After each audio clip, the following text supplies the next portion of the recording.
Shove taught me read all the books. He got me started on my library when I was 25. I've now got one of the better libraries.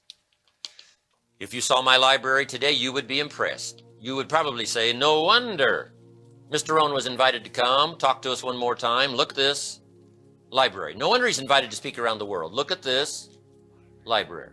No wonder he's healthy. Look at this library. No wonder he's got something to say. Look at this library. I'm asking you to have the same reputation. No one of this family's healthy. Look at this library. No one of this father's got it together.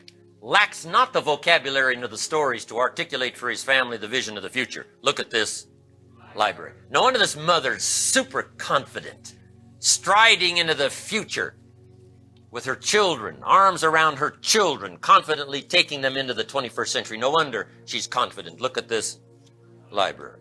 No one of this person's got a sterling sales career. Look at this library. No one of this person understands management second to none. Look at this library. No one of this person's an extraordinary entrepreneur, building an incredible organization worldwide. Look at this library. I want you to have the same reputation.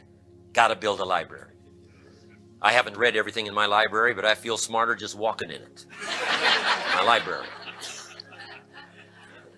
I was smart enough to buy it all. Now I got to be smart enough to read it all. Then I got to be smart enough to sort through it all and decide which of it is valuable enough to bet my money and my time. I want you to have that same procedure. Gather knowledge. Don't be lazy in learning. It's too important to your future. Don't be lazy in gathering information. That's why I appreciate you coming here. Appreciate you spending this much time. Appreciate you taking notes one more time. Some of you have already taken enough notes to last for a lifetime. You've been through seminars for many years of your life, but you're here one more time. And if someone else was speaking, I would be in the audience. Guess what I would be doing? Taking notes one more time. I'm telling you, never cease your quest for knowledge. Never cease your quest for learning, because the next idea may multiply the value of your life by 2, by 3, by 5, by 10. A lot of the fortunes of the world were built after the people became 50 and 60. Why? Suddenly, from a vast now amount of experience comes that next idea. And no matter how much you know, you never know when the last little piece is going to multiply it by so many times. It's unbelievable.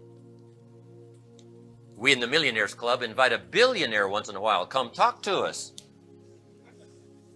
And he says, well, you guys are doing okay, but come on, get your act together. No telling what else you could do with the rest of your life. So always be eager to learn.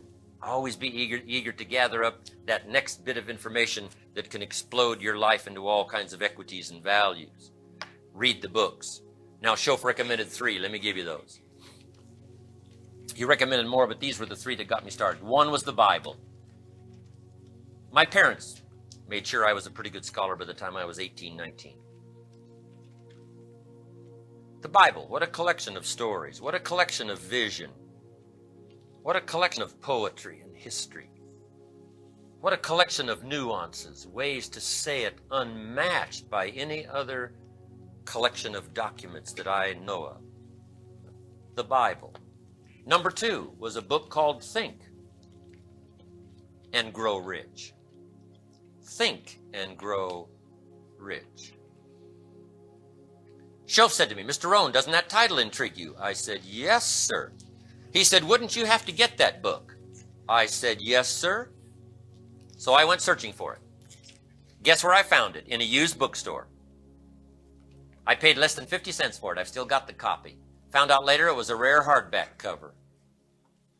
Think and Grow Rich by Napoleon Hill. Napoleon Hill. What an extraordinary little book. Helped change my life. Now another book that helped me become a millionaire by 31. Here's the title. If you're ready, say I'm ready. Ready. The title is called The Richest Man. The Richest Man in Babylon. I use this book as a textbook, teaching kids wealth by 40, 35 if you're extra bright, much sooner if you find a unique opportunity. The Richest Man in Babylon by George Clason, C-L-A-S-O-N. This book massively affected my life. Jot this down now under the title, Richest Man in Babylon by George Clason. Number 1, this little book is easy to find. Easy to find. The average bookstore's got it. If they haven't got it, they can get it for you. It's easy to find. Here's number 2. It's easy to buy. The most you can pay for it is $12, $15. You can borrow that from your kids. $12, $15. Kids have got the money these days, right? Whoa. Number 3. You've already guessed number 3. It's easy to read. It's in story form. That's why I use it for kids. It's in story form. You can read it. I'm telling you, in 2 or 3 concentrated evenings, you could read this little book. If you got inspired, you could read it in one evening. Lord, I would hope some out of this audience would get inspired, read this little book in one evening. You'll never be the same. You may come back to thank me years to come. Now here's number 4. It's easy not to look for this little book. And that's the heartbeat of my whole presentation so far. It's easy not to look for this little book. And now I've given you the answer to almost everything. Haven't you ever wanted a simple little formula that gave you the answer to almost everything? I've just given it to you. This is it. This is the formula. The answer to almost everything. Number 1, easy to find. Number 2, easy to buy. Number 3, easy to read. Number 4, easy not to look. That's the answer to almost everything. Someone says, how come my paycheck isn't any bigger? I've given you the answer. This is it right here. I used to think it was the economy. I used to say, this is all they pay. Mr. Schultz said, no, Mr. Rohn, that's all you're worth. I thought, whoa. New way to look at it. I said, things cost too much. He said, no, let's face the real truth, Mr. Rohn. You can't afford it. I thought, new look. He said, hey, it's not it that's your problem. It's you. And this is it. This is the answer to almost everything. It's easy not to look. I've recommended this little book now to about 3.5 million people over the last 33 years. By satellite and by every other means. Guess how many have actually gone and found this little book? Answer, very few. My best guess is about 10%. Go find it based on my recommendation. You say, well, Mr. Rohn, why wouldn't the other 90% go find this little book? Answer, we don't know. What do you know? You don't know, I don't know, nobody knows. Here's my most profound philosophical statement for the day, if you're ready. Some do and some... That's how profound this stuff is. You don't need to be a technical engineer. You don't need to graduate from Harvard. This is it. Some do and some don't. In the case of this little book, about 10% do and 90% don't. That's the answer. Guess when I went and found this little book? The same day. The same day I heard about it, I went and got a copy. Someone says, well, does that make you different than most everybody else? And the answer is yes. Yes. Somebody says, why is that? We don't know. You don't know, I don't know, nobody knows. Guess how many people in America have a library card? 3%. Wisdom of the world available. Change your health, change your life, change your future, change your marriage, change your relationship with your family. There's no lack of information. But 3% of the people have a library card. 97% couldn't be bothered with the wisdom of the world. At 4:15, the guy's not headed for the library. He's headed for happy hour. 2 for 1, and it doesn't mean books. And this guy wonders why he doesn't get paid more. I'm telling you, the answer lies here. Now here's my advice. Join the 10%. Walk away from the 90%. Don't talk like they talk. Don't use excuses like they use. Join the 10% who find a little book. Join the 3% who have a library card. Guess how many people can retire from the income of their own resources when it comes time to retire? 5%. 95% wind up dependent. 5% wind up independent. I'm asking you to join the 5%. Walk away from the 95% who won't marshal their resources to a good end. I'm asking you to walk away from the careless. Walk away from those who blame an unlevel playing field or blame the Republicans, right? Or blame their employer or blame the economy or blame interest rates and taxes and prices. I'm asking you to walk away from that kind of thinking. Join the 5%, join the 3%, join the 10%, and you'll have the kind of life you've always wanted. For those who do become the envy of all who watch. And the 90% wonder why it doesn't happen for them, and they wonder why you were so lucky. But your testimony will now be, here's how I did it. I went and found the book. I got me a library card. I put my finances together so that I became financially independent. I joined the 5%. I'm asking you to do that. You must take on responsibility for your own education. Now, those first few years of our life, right, we were forced to. Through high school, you got to go to school. Someone says, well, I've finished school. Well, it's okay to finish school, but here's the clue. Zig Ziglar said it well. Don't finish your education. Education is a lifetime matter. Education goes on and on. The next clue can double the resources of the values of your life. Never cease your quest for knowledge. Become self-educated. That's the clue. It's like motivation. You got to be mostly self-motivated. Life reserves all of its treasures for the self-motivated. Somebody says, boy, if somebody just come by and turn me on, what if they don't show up? I mean, you got to have a better plan for your life. Self-motivation. Now, here's the last clue, self-education. Formal education gets you a job. Self-education gets you rich. Formal education make you a living. Self-education make you a fortune. So I'm asking you to do like you're doing today. Never cease your quest for knowledge. Develop a thirst for ideas that can be life-changing, and then pass it along to your children. What's been so exciting for me, ever since I learned this stuff, I also learned ways to pass it along. At first, I passed it along to my employees. I passed it along to the people who worked for me and some of the people that I knew in my neighborhood. But then, when I was invited to step outside my little comfortable environment of my corporate world and step out to the public like I'm doing today and share it with an audience outside, that's when my life took on a whole new dimension. And there isn't anybody here who can't share. Recommend a book. Quote someone a poem. Give someone a dialogue from a movie that causes someone to think. Quote the lyrics from a song.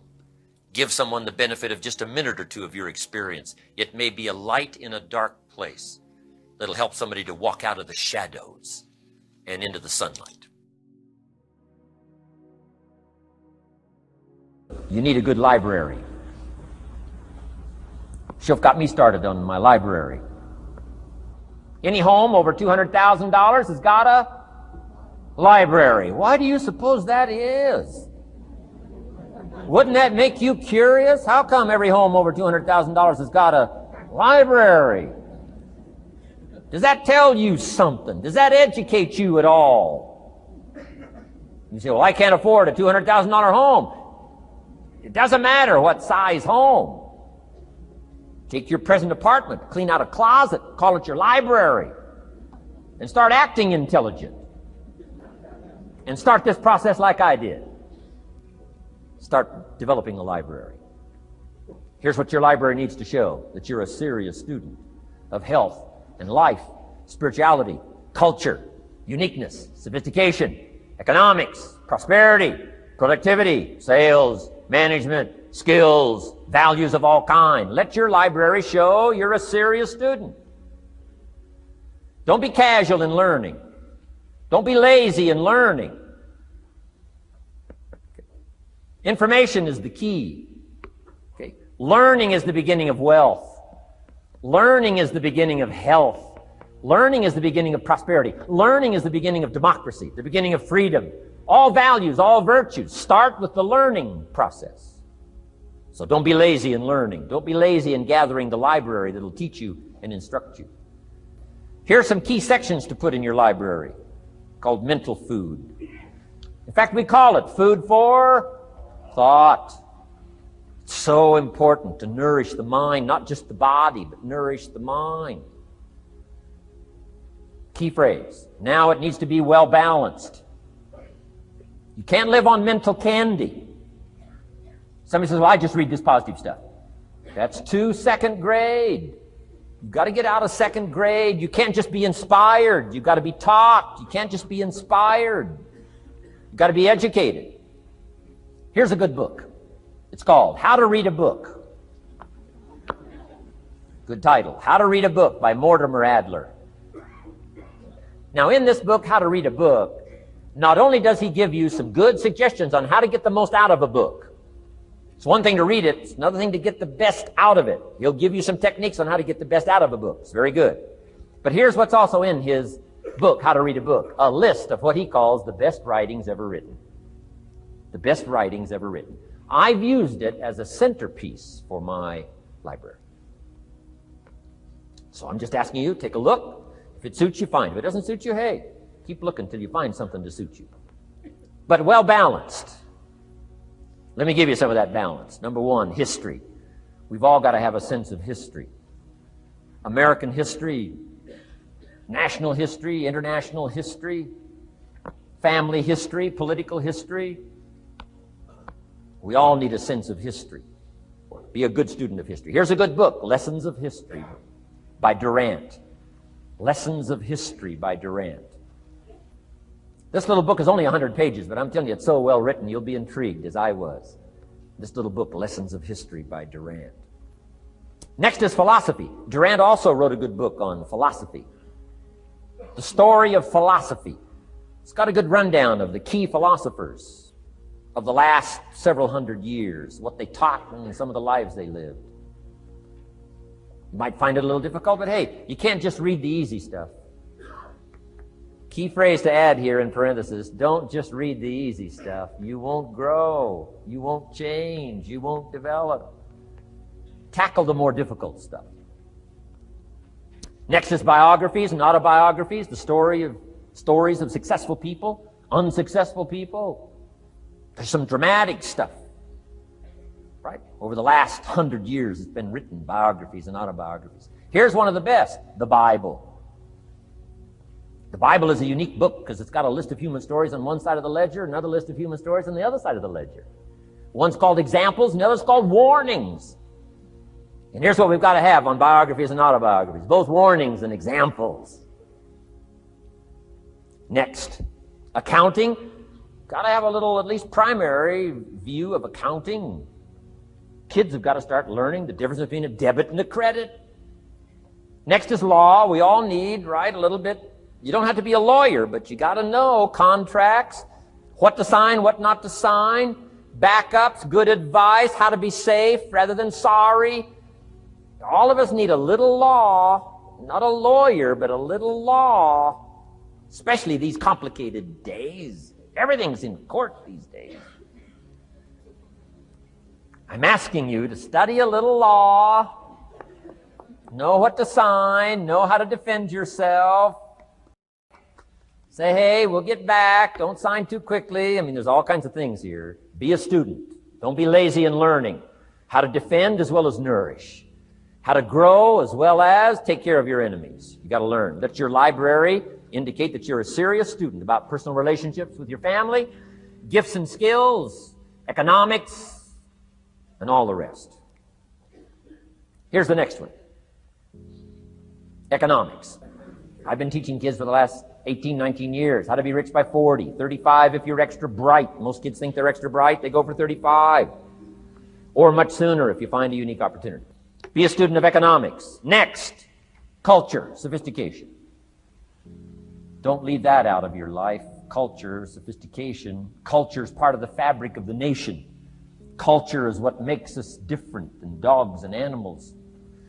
Culture is what makes us different from the barbarians. Culture, sophistication. Be a student of the dance and the art and the music and all the rest of those extraordinary human values that are possible for us all to participate in as well as to enjoy. Be a student of culture. And the last one is spirituality.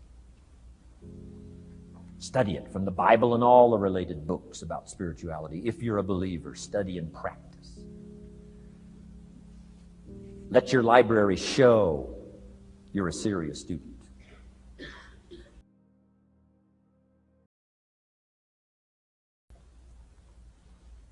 Next, keep a journal. Shelf said, Mr. Rohn, not only be a student, but the good ideas that you develop from the books. Keep a separate journal. Write all this stuff down. Here's what he said. Don't trust your memory. If you're serious about becoming wealthy and powerful and sophisticated and healthy, influential, cultured, unique, keep a journal. Don't trust your memory. If you listen to something valuable, write it down. If you come across something important, write it down. Write it down. Now, I used to take notes on pieces of paper and torn off corners and backs of old envelopes and restaurant placemats and long sheets and narrow sheets and little sheets and pieces thrown in a drawer. Found out, best way, keep a journal. I've been keeping these journals now since age 25. It makes up a valuable part of my own learning, and it's a valuable part of my library. My own journals now form a good portion of my own library. I call it one of the 3 treasures to leave behind. Let me give you that. One of the 3 treasures to leave behind. Number 1 is your pictures. Take a lot of pictures. Did you ever look back, right? 2 or 3 generations, just a handful of photographs way back there. Wouldn't it be something if there was album after album, thousands of pictures to help tell the story? A picture's worth 1,000 words. Don't be lazy in capturing the event. How long does it take to capture the event? A fraction of a second. How long does it take to miss the event? A fraction of a second. Take lots of pictures. Help tell the story. Click, click, got it. Click, click, got it. Keep. Next, your library. The library that you gathered, that taught you, that instructed you, that helped you to defend your ideals, that helped you to develop a philosophy, that helped you to become wealthy and powerful and healthy and sophisticated and unique. The library that helped you conquer some disease, the library that helped you to conquer poverty, the library that caused you to walk away from the ghetto, the library, the books that instructed you, fed your mind and fed your soul. Leave your library behind. One of the greatest gifts you can leave behind is your library. Stepping stones out of the darkness into the light. Your library. So leave your books behind. Your books will be more valuable than your couch. Your books, your books, your books. And third is your journals. The ideas that you picked up. The notes you took at seminars like this. Wherever you found an occasion to gather something valuable and put it in here so you could go back over it and go back over it. Repetition is the mother of skill. Read it one more time. Learn it one more time. See if you can digest it one more time. Let it coach you one more time. Let it teach you one more time. Let it inspire you one more time. Words are inspirational. The lyrics of a song. And not just read it once. That's why we put our stuff on cassettes so you can go through it again and again and again. If you hear a beautiful song that does something to you, you don't say, well, that's enough. Don't need to hear that again. No. Wouldn't you want to hear it again, hear it again, hear it again? Let it instruct you. Let it feed you. Let it teach you. Take you on wings of emotional journeys. Wouldn't you want to do that again? The answer is yes. That's what's so important. And here's what's important. One of the things to leave behind, that's your journals. All the stuff you took the meticulous time to gather. One of the greatest proofs that you're a serious student. Taking pictures, that's pretty easy. Buying a book at a bookstore, that's pretty easy. Here's one that's a little more challenging. Be student enough of your own life and your own future and your own destiny. Be student enough to take the time to keep the notes and keep the journal. You'll be so glad you did. What a treasure to leave behind when you go. Your journals. Wow. I wouldn't be without mine now. I can only give you a few answers from my own experience. The rest of all the magical answers are within the confines of your own mind. But it takes the books, it takes the cassettes, it takes the videos, personal conversation, sermons, lyrics from songs, dialogue from the movie. Let your heart be stirred by words. Find ways to capture.